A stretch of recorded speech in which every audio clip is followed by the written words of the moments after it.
Namaste, my dear brothers and sisters. The love and blessings of Sri Aurobindo and the Mother to all of you. I have with me here today Dr. Surinder Katoch and Dr. Mukta Katoch, uh, two Ayurvedic physicians, a mother and daughter team, and very closely associated with Sri Aurobindo Ashram, Delhi branch. Today we shall be talking about a subject that one would not have thought of as very important even 50 years ago. And the topic is sleep.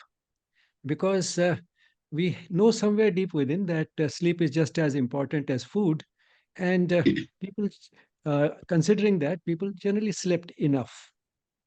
But then what has happened in the last few decades is that work has become such an important part of our life that we feel that sleep is a waste of time, and we have started cutting down on sleep. Now, the fact is that we are now, as a race, as a human race, at least the so called civilized section of the human race, voluntarily giving up something which we know is as important as food and is available to all of us completely free of cost, and we enjoy it too, and yet we are giving it up. So, this is something which has become a major cause of concern because it is telling on our health. It's now considered one of the most important lifestyle factors contributing to lifestyle diseases. So I thought we'll start with the importance that Ayurveda has given to sleep. Uh, one of you may start.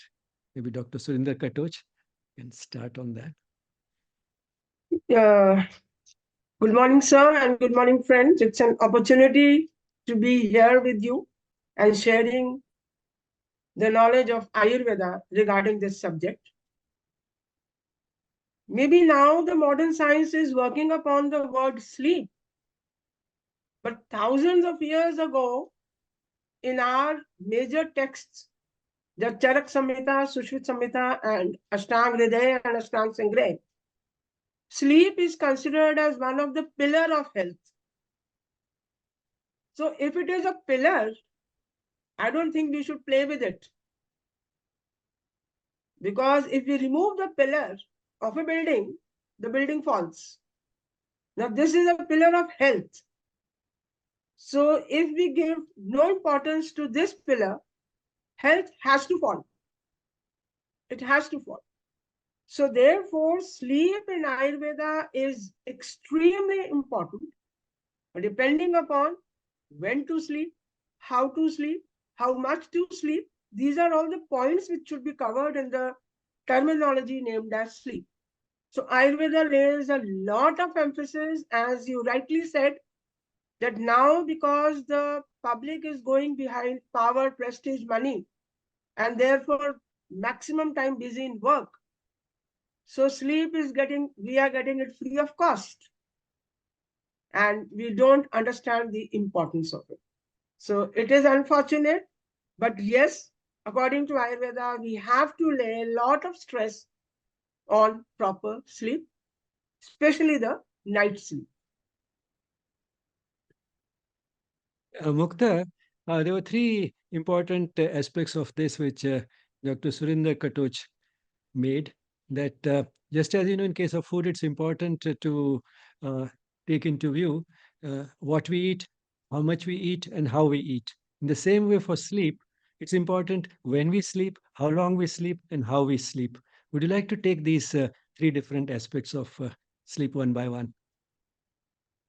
Yes, Or thank you, together, sir. whichever is most convenient. Yeah. So I'll start with the first one, when to sleep, which is the most important, I think. And we've forgotten when to sleep. We're just sleeping at any time of the day. And we don't really know what is the time to sleep. So coming to my generation, I think, and right now we have a patient who is not our generation, but still they are doing this mistake. People are sleeping at midnight and beyond midnight. They're sleeping in the morning. They started sleeping at 4 or 5 in the morning, and then they sleep till about 10 a.m. to 12 p.m. So this cycle is totally disturbed. In Ayurveda, we say Yatha Brahmande Tatha Pinde. So whatever is happening in the nature is happening within us, and whatever is happening within us is happening in the nature. So falling in sync with that circadian rhythm is very, very important for a human. All animals do it by default, they do it. But humans, because we have an intelligence, so we are using that intelligence to go against this circadian rhythm. So the main thing is to fall in sync with it. Now, why do we need to fall in sync with it? If we understand the basics of Ayurveda, there are 5 elements in nature. The starting from space, air, fire, water, and earth. And when we concise these 5, we call them as Vata, Pitta, Kapha. So there are changes in the nature from day to night and from night to day in these elements of the nature. They increase or decrease, and similar changes happen in our body also. So when we want to go to sleep, do we want to feel very active, or do we want to feel drowsy so that we can fall asleep very nicely? Of course, the latter. We want to sleep comfortably. So that means we need to be in a time where the heavy elements of the nature are in power. That means the time of kapha, the time of earth and water.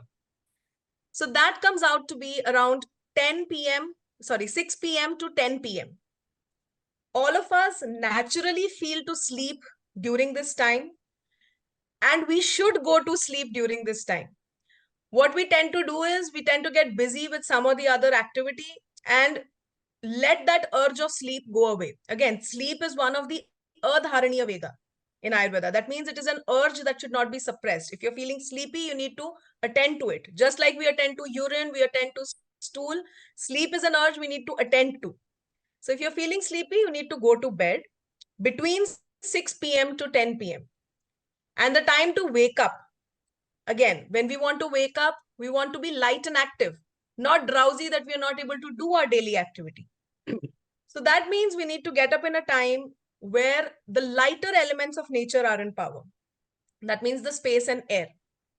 So that comes out to be the early morning time between 2 a.m. to 6 a.m. This is the time of Vata. This is the time of Brahma Muhurat. This is the time when you can have maximum potential, maximum creative potential in this time.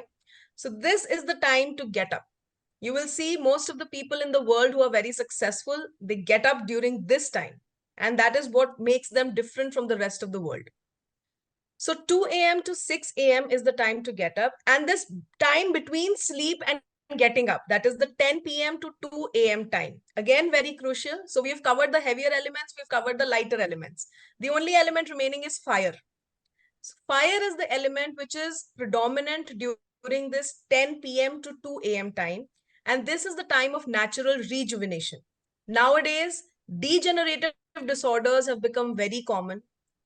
Diseases that were supposed to happen post 50, post 60 years of age are happening in early 20s. They're happening to teenagers. Kids are not able to sleep. I see a lot of people my age who are complaining that hamare bacche ko to neend hi nahi aati. And rather, when we look at shishu ka jo actual translation hai, it means shayyate aneniti shishu. That means the one who is always sleeping. Kids are not sleeping nowadays because the parents are not in sync with nature. So that's what the child also develops. So this 10 p.m. to 2 a.m. time is the time of Pitta, the time of natural fire that helps in rejuvenation of the body. Whatever wear and tear has happened in the morning hours during all the work that you have done, that cell repair is going to happen in this time. If we are going to engage in any activity, then this energy is going to be used in that activity. But if we are sleeping, it is going to help in the natural repair of the cells. So this is just the basic of when to sleep. And anything, Dr. Katoch, you want to add to this? No, I think it's rightly said. Whatever has been explained, yes. Yes, one point I would like to add, as you said, that children don't go to sleep nowadays. The infant also doesn't go to sleep. Now, what was the basic trend for making the children go to sleep? It was the mothers जो लोरी सुनाती थी बच्चों को. And that song, the rhythm, just used to create harmony in the child, and the child used to go to sleep. I remember when Mukta was very small, an infant and a child. So I used to always keep her in my lap and sing a song, a lori. मेरे घर आई एक नन्ही परी. So I used to sing only 2 lines and she used to fall asleep. Now I have a son also. So just with the change of song, because 2 children sleeping at the same time. So एक को एक सुना दिया, दूसरे को तुझे सूरज कहूँ या चंदा, तुझे दीप कहूँ या तारा. So these songs, जो लोरी गाने का हमारा concept था, that used to create calmness in the child, and the child used to go to sleep. Nowadays, the mothers don't have time, and this concept is totally gone. Hardly I have seen any mother doing this or fathers doing this. And what do mothers and fathers do nowadays? Give the mobile to the child. And the child is on the screen. How can you expect that child to be calm and go to sleep? So the trends have drastically changed, and that is how the sleep pattern has changed, and the result is diseases. So you quite rightly said, I mean, this is folk knowledge. Of course, it's Ayurvedic knowledge, but that it has been passed on from generation to generation and has become folk knowledge.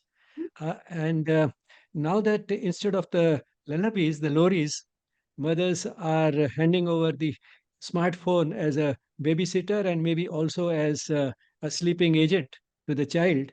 Uh, this is something which is not just bad because it is new. No, I'm not resisting change, but because one can see how it will affect the mother child bonding, how the radiation from the phone might affect the child.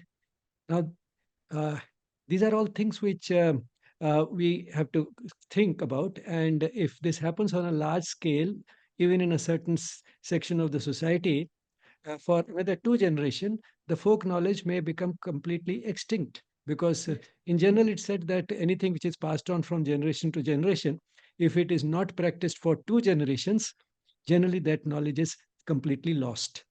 And that will really be a great loss, something which has been preserved for thousands of years. To lose it within 100 or 150 years will be indeed a great loss to humanity. Correct. And sir, I have seen a patient. Many children come nowadays. So that child who is only, I think, 8 years old child, the complaints with the child came was he just suddenly he'll have heat on the head.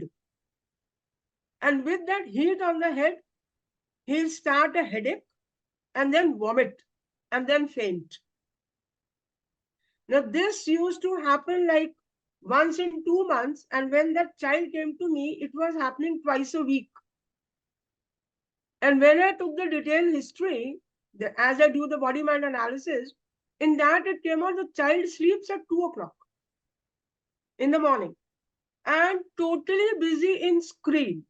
And the parents say the child is very intelligent, he has too much knowledge because he is always surfing the Google and gaining knowledge of space. So for this 8-year child, we are saying that the child is highly knowledgeable, but what is happening to the child? This is all not sleeping at proper time, not giving time for rejuvenation and repair of cells, and the rays of those, that screen time which he is having, they are directly affecting, and the nervous system is getting triggered. And we are having a lot of patients, the children, coming to us with these complaints. Therefore, I'm starting a new agenda, de-addiction of screen. Very important. I mean, you have so much experience with the people, and thank you for sharing it with many more through this medium. The fact that the child is awake at 2 a.m. and is searching different types of things on Google and becoming more, so to say, knowledgeable, is known to the parents because the parents are also awake at that time and looking at their screens. Yeah. So the child is not at fault. He's just imitating Yes. what the parents are doing. Correct. And therefore, I mean, we need to really think, I mean, where the problem lies. And in fact, nobody can keep it a secret these days if the person is awake as late as that, because when you get an email which was sent at 2 a.m. or a WhatsApp message sent at that time, the time is also recorded. So you know what time it was sent.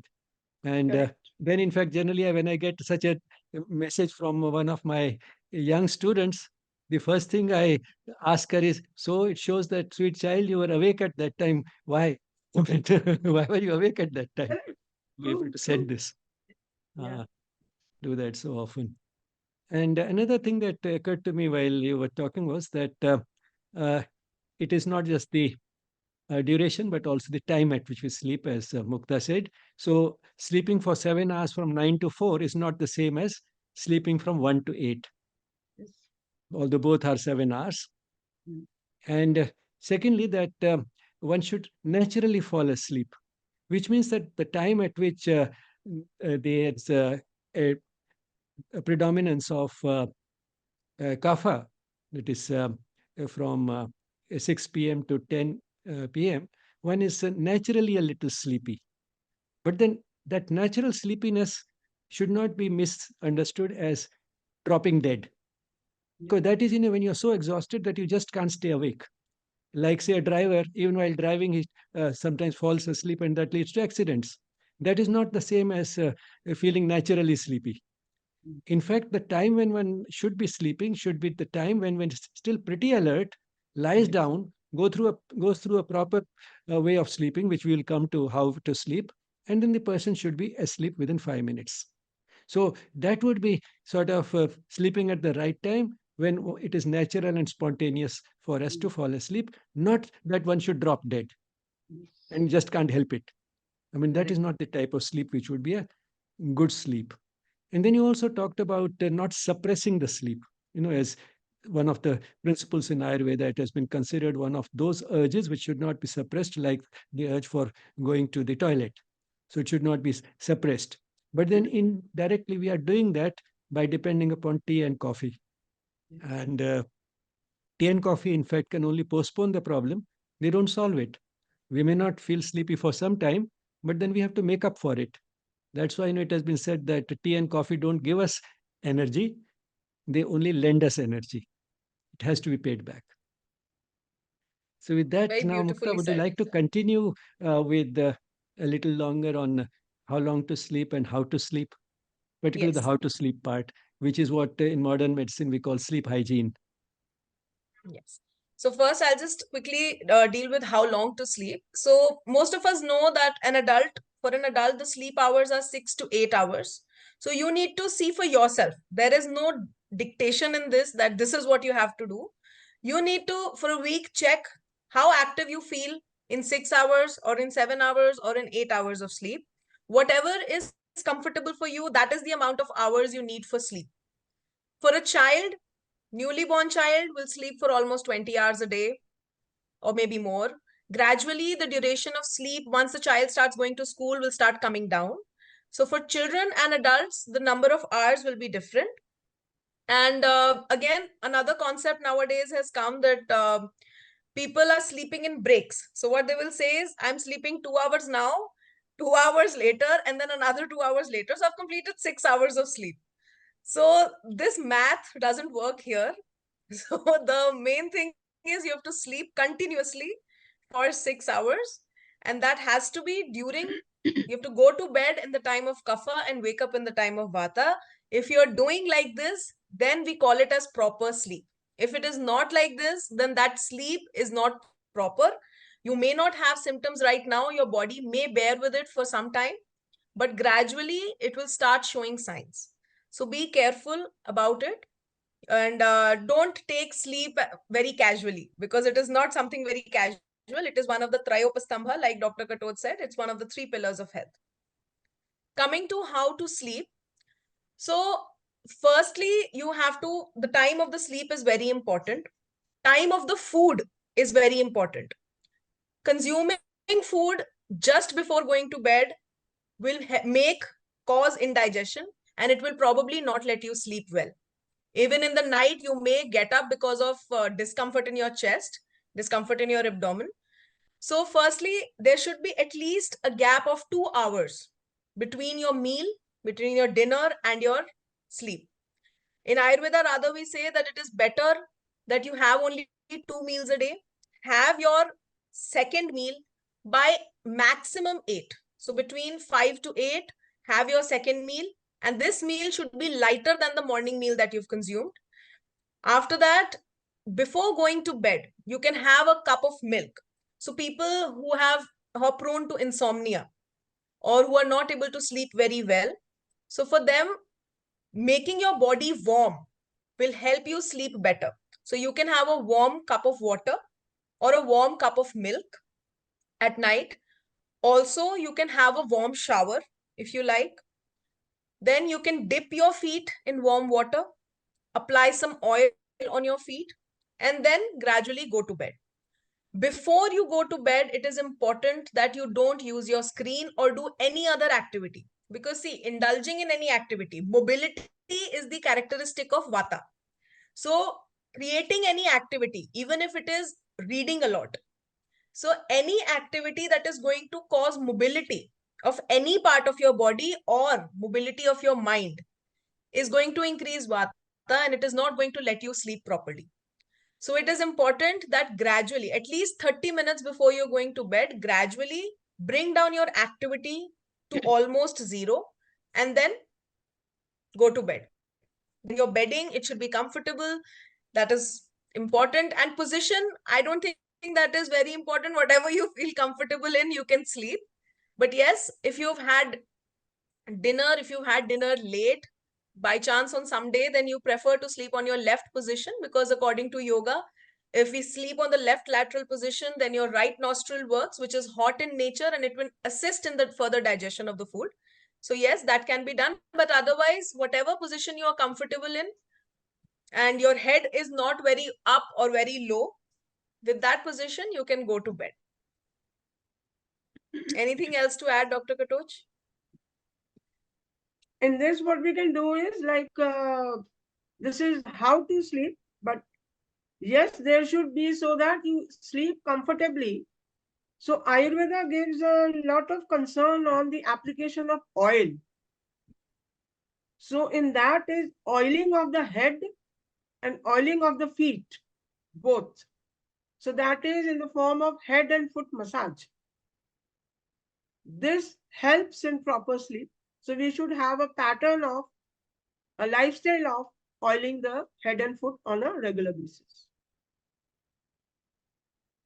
Thank you, both of you, for adding some new aspects to sleep hygiene, which we don't think of in modern medicine, particularly the massage and all that. But if one were to sort of sum it all up, taking both modern scientific knowledge and what you have been saying, is that the essentials are, firstly, that the person should be mentally relaxed at the time of sleeping, uh, which will partly depend upon how the entire day has been spent, particularly the few hours just before sleeping. So the person should be mentally relaxed. And then further, when the person is actually lying down, then an effort can be made to relax the body also completely. So the body and the mind are relaxed.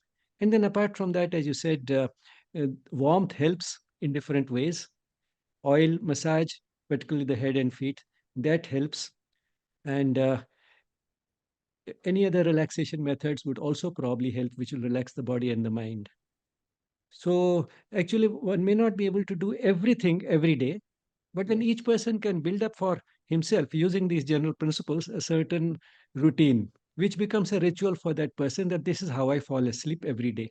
I spend a little time on preparing to sleep, and then the person will get conditioned to that particular ritual that the person has designed for himself. So that conditioning in itself will become a great aid to sleeping, because that tells the person now that yes, this is what all I have done, what I needed to do, and now I'm ready to sleep, and therefore I will be able to sleep, and the person will fall asleep. True. So now I think we can turn to shift gears and turn to a little different question, and that is those who have difficulty in falling asleep. As you said, some very young children are also now having difficulty in falling asleep. So any special tips which Ayurveda has for those who have insomnia? See, in insomnia, first is all those what we have right now discussed, that the parameters of how to sleep, so that ultimately your body and mind is relaxed and you're able to sleep. If all these things don't work, then definitely a person has to enter into a head and foot massage and first analyze the cause. What is the cause why a person is not able to sleep? So the cause can be any particular thoughts as concerned with the mind. Maybe things happening in the life, maybe at work, maybe at family, maybe any stress. So person has to work on that stress and enter into a stress management program. In that case, person may need counseling. So person should go to a counselor for getting counseling for that. That should be addressed, because a regular state of insomnia is never good for health, because that will disturb the vata as well as pitta. And in today's time, maximum lifestyle disorders are because of insomnia or not entering into the right sleep pattern. So this should be done. And if at all this doesn't work, then switch on to the massages like a whole body massage and a Shirodhara. So pills is not the answer. People usually enter into medicines, because whenever people come that 3 4 days I couldn't sleep, so right now I have a patient. So she herself is a clinical psychologist, but started on medicines. So although definitely the person would be working upon how to go to sleep, but because the things are not working, so switched on to medicines. So pills is not the answer as a treatment part. It was a very common fact in the previous time that people used to go out for a whole body massage. So one should make it a pattern to go ahead for a weekend rejuvenation. Whether you are able to sleep, you are not able to sleep, irrespective of this, it should become a part of the lifestyle. Going ahead for a weekend rejuvenation. And in weekend rejuvenation, one chapter which needs to be added is whole body massage, and if it is possible, plus Shirodhara. So these two things work very well in the cases of insomnia. So working upon all this and with the whole body relaxation techniques of yoga, if all these things work, that is the best. And I have seen 90% to 95% of my patients who come with 25 years of insomnia and on medicines, within 10 days they leave the medicines. Because first we need to understand the person, rule out the causes of insomnia. And that is very well done when we do the whole body prakriti analysis, the constitution of body and the mind. Ruling out the causes, then making the person understand how do you need to work upon the causes, and then working upon yoga and panchakarma and meditation. All these things, ahar, vihar, achar, vichar, they collectively as a package work very well, and person is away from medicines. So these are the things which we need to inculcate depending upon the severity of insomnia. Surinderji, thank you for emphasizing that sleeping pills are not an answer to insomnia. Not only they create dependence, but also Yes. the quality of the sleep is not the same. That's what Yes. I mean. We find in the EEG pattern or whatever we do when a Yes. person is taking sleeping pills, that you're not getting actually much of REM sleep. It's just a shallow, non-dream sleep that the person is getting. And Yes. each cycle in the sleep cycle or each phase of sleep has its own functions. Um, and the fact that the person is finding it difficult to fall asleep requires going to the root cause. And the root cause is generally in the mind. And if one were to sort of sum up what keeps the person mentally at peace, is firstly that the day should have been spent peacefully and productively. And then, secondly, the person should have a clear conscience. If these are satisfied, the person will be mentally at peace and will be able to fall asleep and will generally not need a sleeping pill. And if at all a person is needing it, better to go back to the root cause and address that. And of course, get some assistance from non addicting aids like massage or a warm drink at bedtime and so on. Mukta, as a young person, you may like to turn to another aspect. And in modern medicine now we find, modern scientific medicine, we find that sleep also has an important role in consolidating the memory, and therefore it helps the learning process. And young people, particularly who are interested in doing well in exams, may want to know a little more if Ayurveda has talked about this aspect of sleep, that how it helps in learning and consolidating memory. So with this question, I think I remembered a beautiful shloka. So it says, Nidra yattam sukham dukkham pushti karshya balabalam vrishata klibata jnanam agyanam jivitam nacha. So proper night sleep can do wonders for us, and improper night sleep can do so many things bad for us.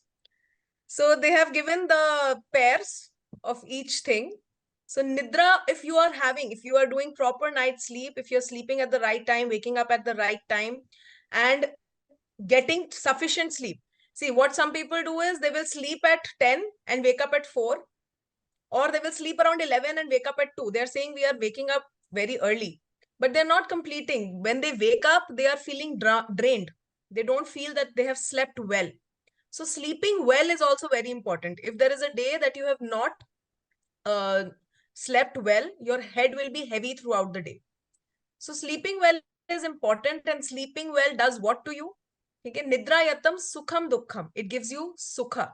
It is a factor responsible for happiness, contentment. Sukham dukkham. Whereas if you are not falling asleep properly, then you will be in a state of dukkha. You will be having pain somewhere. Your mind may not get focused. So all these things will happen. Pushti, the nourishment of the body, will happen with proper night sleep. Karshya. Whereas if you're not sleeping well, you will start losing the muscles of the body, losing the tissues of the body, the quality of the tissues, the quality of your mind. As in, see, quality of your mind means the functions of the mind will not be as strong as they should be. So the functions are memory, intelligence, retentivity power, concentration. All these will come down if you are not sleeping well. Balabalam, bal. So your strength, body strength, physical strength, mental strength, digestive strength. All these three strengths will be maintained if you are sleeping well. Whereas if you're not sleeping well, all these three will get gradually disturbed. Okay. Then Vrishata Klibata. Again, see, people my age, you are in the reproductive age. So I would say this Vrishata means that your capacity of sexual activity will also be maintained. It does not mean that you have to always do sexual activity. That is not what it means. It means that you will have the capacity, you will have the strength. A lot of people nowadays, youngsters, they are losing the capacity because they drain themselves so much that there is infertility and there is loss of libido in a very young age, which is not right. So it will help in maintenance of proper healthy sexual life. Klibata, whereas it will cause infertility, impotency if you are not sleeping well. Jnanam. So for all the knowledge that you possess and for increasing the amount of knowledge that you can gain, proper night sleep is very important because it relaxes the mind and it enables it to gain and grasp more. Whereas agyanam, so if you're not sleeping well, then you will end up with loss of your memory, loss of your intelligence, all this will happen. And lastly, jivitam nurture. So if you're sleeping well, you'll have a long life. Whereas if you're not sleeping well, you are moving very fast towards death. So I think with this shloka, I would like to give a message to people my age that sleep is very important, not just for your physical body, but also for your mind, for your social health, and for your spiritual health, for all the four. See, when we are looking at any aspect through Ayurveda, we are not looking through one angle. We always keep these four things in our focus, and that is physical health, mental health, social health, and spiritual health. All these four go hand in hand. You cannot address only one because they're all interrelated and interdependent. So it is important that we focus on all the four at once. And when we go ahead like this, then sky is the limit, I think. Thank you, Mukta, for pointing out that it's also important for spiritual health. In fact, the mother has said that the sleep can be divided into slices. And between those slices, there's a brief period of awakening. And this probably would correspond to the way she has described the duration of these slices, would correspond to the transition from the slow wave or dreamless sleep to the uh, fast wave or REM sleep or the dream sleep. So, roughly the way she has described the slices corresponds to this transition. And during that, probably there is a brief awakening, which is normal. And she says that that period can be used for spiritual progress, becoming more conscious. So one can renew one's aspiration for spiritual progress during that time, and that's how the entire duration sleep can become a conscious process and can contribute to spiritual progress.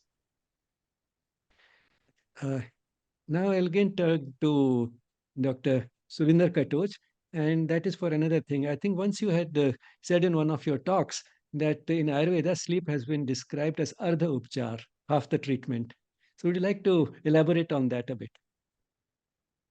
True, sir. Nidra ardh rog haranam. So any disease, whether it is at physical level, mental level, or even at social level, or even at spiritual level, any discomfort. So, Nidra Ardh Rog Harana, 50% of the management of the treatment is by proper sleep. Why it is so? It is rightly and in detail explained by Dr. Mukta that what sleep gives us. It takes care of our body as well as mind, both. So whether we have disease in the body or at mind, the whole needs to relax. And like nowadays, the diseases, autoimmune diseases are very common. They're very common. And what is happening in autoimmune diseases that we within ourselves are creating our enemies. So when we can create enemies, we can create friends also.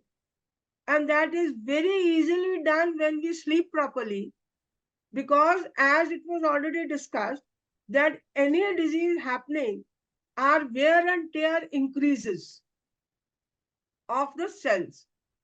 And sleep, proper sleep at proper time, and sound sleep in the time between 10 p.m. to 2 a.m. is actually the repair time, where it is natural repair of the cells happen. So any disease you are having at any level, if you are asleep at that time, then your 50% of the management is already done by the body itself. And again, I repeat that whenever we treat the patients with medicines, the role of medicines is only 25%. 75% is our lifestyle. And in the lifestyle, the most important thing is sleep, because sleep helps in total repair. Thus, it is called sleep is 50% of the treatment. This is Ayurvedic knowledge. This is also knowledge in modern medicine that a lot of healing does take place during sleep. And Yes. one doesn't have to turn to either of these, in fact. It is also based on our own personal experience. Who amongst us has not experienced that you feel remarkably better when you get up in the morning as compared to the previous evening? And that's just because the repair that has taken place or healing that has taken place during sleep. This corresponds to everybody's experience, in fact. Yes. Yes. Thank you, both of you, for giving this expert knowledge, which may be ancient, but is completely relevant even today. Because the world might have changed a lot within the last 100 years. In fact, has changed a lot even within the last 20 years. Even 20 years ago, we didn't have much use of smartphones and we had no artificial intelligence at all. So the world has changed a lot and very fast. But the fact is that we continue to have an ancient body in the modern world. And therefore, what will keep us healthy even today is the same knowledge which has existed for thousands of years and has kept us in good health. And Thank you for being the repositories of that ancient knowledge, not letting it disappear and making it available so freely to the younger generation. Thank you, both of you, for being there. And I'm sure many people will benefit from what you have contributed today. Thank you, sir.